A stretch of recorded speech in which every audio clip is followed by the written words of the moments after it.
Hello friends, welcome to our channel Home Mechanic. दोस्तों, आज की वीडियो आपके लिए बहुत ही ख़ास है क्योंकि ये बहुत ही ज़्यादा इम्पोर्टेंट टॉपिक पे है। और सब जिनके पास एसी है या जो एसी लेना चाह रहे हैं, जो एसी ले चुके हैं या जो एसी लेंगे, सभी व्यूवर्स के लिए बहुत ही ज़्यादा फ़ायदेमंद वीडियो है। छोटी वीडियो दोस्तों, स्किप मत कीजिएगा क्योंकि कुछ पॉइंट ऐसे हैं जब आप स्किप करेंगे तो वो निकल जाएंगे। आपके लिए वीडियो देखना ना देखना एक बराबर रहेगा। वीडियो अच्छी लगे दोस्तों लाइक कीजिएगा, शेयर कीजिए ताकि आपको दोस्तों को भी फ़ायदा मिले। दोस्तों, चैनल को सब्सक्राइब कीजिए जिससे हमें मोटिवेट मिलता रहता है। तो दोस्तों, मैं आज बात करूंगा आपके साथ इन्वर्टर टेक्नोलॉजी एसी की। इन्वर्टर टेक्नोलॉजी में क्या क्या 3 बेनिफिट हैं, क्या क्या 3 नुकसान हैं, इसी के ऊपर ये टोटली वीडियो है। 6 पॉइंट बताऊंगा, 3 फ़ायदे 3 नुकसान। उसके हिसाब से आप चेक कर सकते हैं, जज कर सकते हैं कि आपके लिए इन्वर्टर एसी फ़ायदेमंद है या आपके लिए नॉन इन्वर्टर एसी फ़ायदेमंद है। सबसे पहले दोस्तों, थोड़ा सा ब्रीफ में बताऊंगा इन्वर्टर एसी होता क्या है, ये कैसे काम करता है।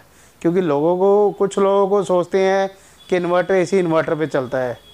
नहीं, इन्वर्टर पे नहीं चलता। वो लाइट चली जाएगी तो एसी बंद हो जाएगा। कुछ लोग सोचते हैं कि ये नॉर्मल एसी से लाइट ज़्यादा लेता है या लाइट लेता ही नहीं है।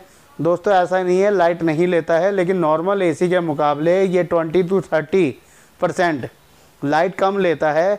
उसकी कुछ कंडीशंस होती हैं।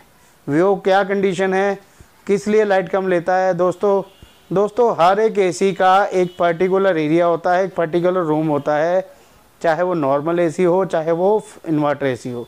मान लीजिए आपका 10x12 या 10x13 तक का कमरा है, तो आप उसमें नॉर्मल एसी 1 टन का या इन्वर्टर एसी भी 1 टन का लगा सकते हैं, बशर्ते वो एसी रूम आपका टॉप फ्लोर का ना हो, बशर्ते कि उस पर सनलाइट डायरेक्ट चारों तरफ से ना पड़ती हो रूम के अंदर।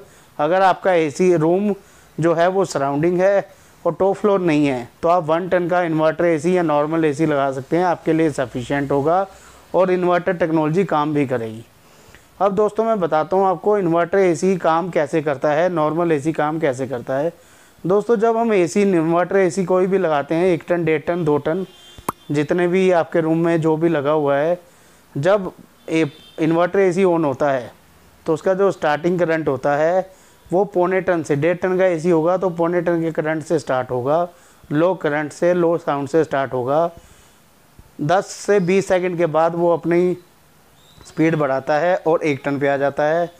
कुछ सेकंड बाद, 20-30 सेकंड के बाद वो अपनी फुल रेंज पे आ जाता है, 1.5 टन की कैपेसिटी पे आ जाता है। क्योंकि जब आप एसी ऑन करते हैं आपका कमरा गर्म होता है, उसको कूलिंग चाहिए होती है, इसीलिए वो सेंस करके 1.5 टन के टेम्परेचर पे आ जाता है, 1.5 टन की कूलिंग करना शुरू कर देता है, 1.5 टन की कंजम्पशन करना शुरू कर देता है। सपोज़ कीजिए आपने रूम में टेम्परेचर सेट किया हुआ है एसी का 24, 23, 22। जब ये टेम्परेचर आ जाएगा तो वो अपनी रेंज, अपनी कूलिंग कम कर देगा, अपनी कंजम्पशन कम कर देगा और फिर से 1 टन और 0.25 टन पे चला जाएगा। बिल्कुल उसका कंप्रेसर ऑफ नहीं होता है। इससे दोस्तों क्या बेनिफिट है, क्या नुकसान है, अब मैं वो आपको बता रहा हूँ। सबसे बड़ा जो बेनिफिट है इसके अंदर, जब ये 0.25 टन से 1 टन और 1.5 टन पे आता है, जो इसका स्टार्टिंग करंट होता है वो 0.25 टन का होता है, जबकि नॉर्मल एसी का 1.5 टन का करंट 2 टन से हाई एम्पेयर से स्टार्ट होता है। आप देखेंगे आपके घर पे नॉर्मल एसी लगा होगा तो जैसे ही एसी का कंप्रेसर ऑन होता है एकदम हल्की सी लाइट कई बारी फ्लक्चुएट होती है। इट मीन्स वो करंट ज़्यादा लिया उसने और वो एकदम से ऑन हुआ तो 2 टन के करंट से स्टार्ट हुआ।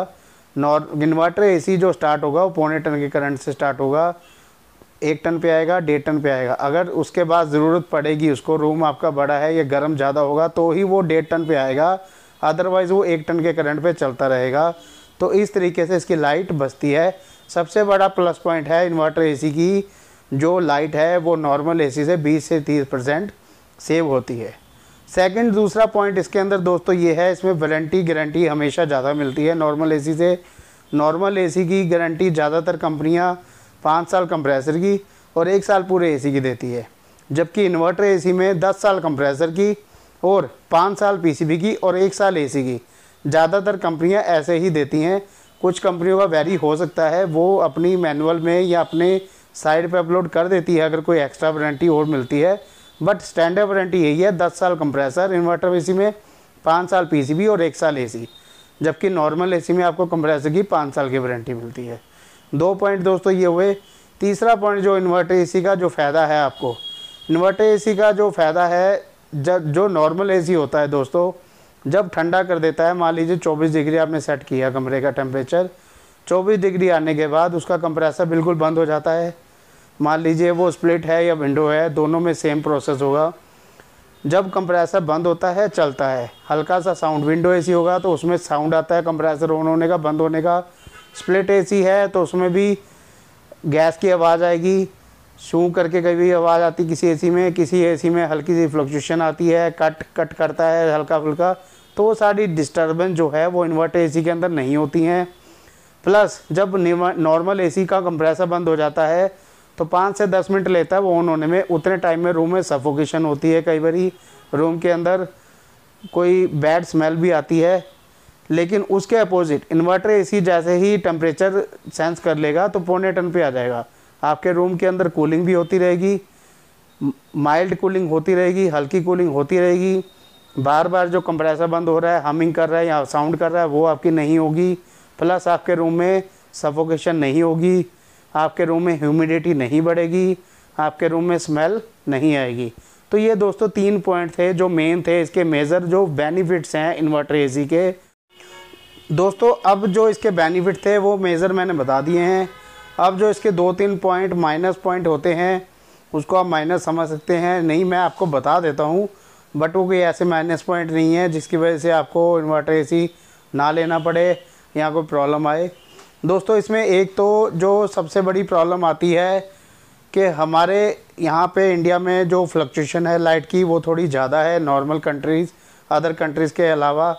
तो इसमें क्या होता है दोस्तों, पीसीबी जो होता है, हालांकि कंपनी उसकी 5 ईयर वारंटी देती हैं, बट पीसीबी ख़राब होने के चांसेस ज़्यादा रहते हैं नॉर्मल एसी के मुकाबले, क्योंकि जो इसका पीसीबी होता है दोस्तों वो सारा ऑपरेट वही करता है, क्योंकि इसमें इंडोर में भी पीसीबी होता है, आउटडोर में भी पीसीबी होता है। नॉर्मल एसी के अंदर आउटडोर में पीसीबी नहीं होता है।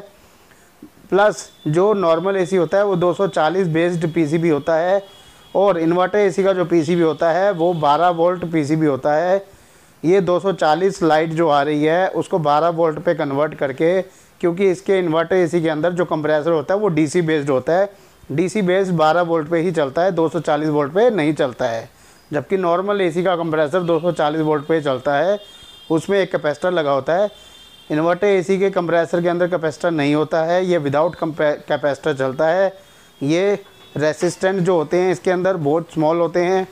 हमारे यहाँ पे कोई भी फ्लक्चुएशन हो, मेजर फ्लक्चुएशन हो या कोई और फॉल्ट हो तो उसकी वजह से इसके अंदर पीसीबी के अंदर फॉल्ट जल्दी आ सकता है या नॉर्मल एसी के मुकाबले ज़्यादा आता है। पीसीबी ख़राब होने से दोस्तों आपको कंपनी वारंटी देती है, वो नो डाउट है, बट कभी कभार सीज़न के अंदर टाइम लग सकता है पीसीबी चेंज होने में, या कई बार कंपनी को ऐसे एरिया होते हैं जहाँ पे पहुँचने में टाइम लग जाता है। तो उस कंडीशन के अंदर आपको 2, 3, 4 या 5 दिन का ब्रेकडाउन एसी के अंदर आ सकता है। तो ये दोस्तों एक माइनस पॉइंट है इसका, जो कि बहुत बार देखा जाता है या बहुत बार कंप्लेंट्स आती हैं। ये वाला जो मेजर पॉइंट होता है माइनस पॉइंट में आप इसको देख सकते हैं। ये एक प्रॉब्लम कंटिन्यू आ सकती है, कभी कभी मैक्सिमम टाइम हर एक कस्टमर के साथ ये हो सकता है। ये ज़रूरी नहीं कि आपके पास एसी लगा आपका पीसीबी भी ख़राब होगा, लेकिन बहुत से कस्टमर के साथ ऐसी प्रॉब्लम आ जाती है। तो ये एक माइनस पॉइंट काउंट आप कर सकते हैं। सेकंड दोस्तों, जैसे हम इंस्टॉलेशन करवाते हैं, बहुत से लोग कमेंट करते हैं, मेरे वीडियो के ऊपर कमेंट भी किया लोगों ने, फ़लाना ब्रांड अच्छा नहीं है या डिमांगा ब्रांड अच्छा नहीं है। दोस्तों ब्रांड कोई भी गलत नहीं होता है। इन्वर्टर एसी के लगाने के कुछ रूल होते हैं, रेगुलेशन होते हैं, नॉर्मल टेक्नीशियन वो फॉलो नहीं करता है, पता सबको होता है, लेकिन आजकल टाइम नहीं है मैकेनिक के पास, वो उन चीज़ों में इतना टाइम नहीं लगाना चाहता है, इतना टाइम नहीं लगाता है, जिसकी वजह से प्रॉब्लम ज़्यादा आती हैं। दोस्तों इन्वर्टर एसी जब भी आप लगवाते हैं उसको कायदे से वैक्यूम करना चाहिए। वैक्यूम क्या होता है दोस्तों, जो पाइप और इंडोर होता है, आउटडोर के अंदर गैस होती है। जब हम एसी इंस्टॉल करते हैं आउटडोर में से गैस खोलते हैं एलन के थ्रू, और वो इंडोर और पाइप में जाती है। लेकिन इंडोर और पाइप के अंदर जो हवा है उसको एक वैक्यूम पम्प के थ्रू बाहर निकाला जाता है, वो बहुत से मैकेनिक नहीं निकालते हैं। ज़्यादातर मैकेनिक करते होंगे, बट काफ़ी ज़्यादा मैकेनिक ऐसे भी हैं जो वैक्यूम नहीं करते होंगे। उसकी वजह से, वैक्यूम ना होने की वजह से इन्वर्टर एसी के अंदर, क्योंकि इन्वर्टर एसी के अंदर जो कंप्रेसर होता है वो बिल्कुल वैक्यूम फ्री चलेगा, गैस के साथ चलेगा तो ज़्यादा अच्छी कूलिंग देगा, मॉइस्चर फ्री रहेगा तो ज़्यादा अच्छी कूलिंग देगा। वैक्यूम ना करने की वजह से प्रॉब्लम जल्दी आ जाती है या ज़्यादा आती है। नॉर्मल एसी में वैक्यूम करते हैं या नहीं करते वो कंप्रेसर झेल लेता है, बट ये वाला जो कंप्रेसर होता है और ये जो टेक्निक है इन्वर्टर टेक्नोलॉजी की, इसको प्रॉपरली वैक्यूम करना चाहिए। ये एक माइनस पॉइंट है, क्योंकि ना तो कस्टमर को पता होता है ना ही हमारे व्यूवर्स को पता है, क्योंकि वो तो टेक्निकल इतने हैं नहीं। और जो मैकेनिक हैं वो कुछ वैक्यूम अब ले जाने की वजह से वैक्यूम नहीं करते, कुछ लोग टाइम की वजह से वैक्यूम नहीं करते, कुछ लोग कम पैसे लेके इंस्टॉलेशन करते हैं तो वैक्यूम नहीं करते।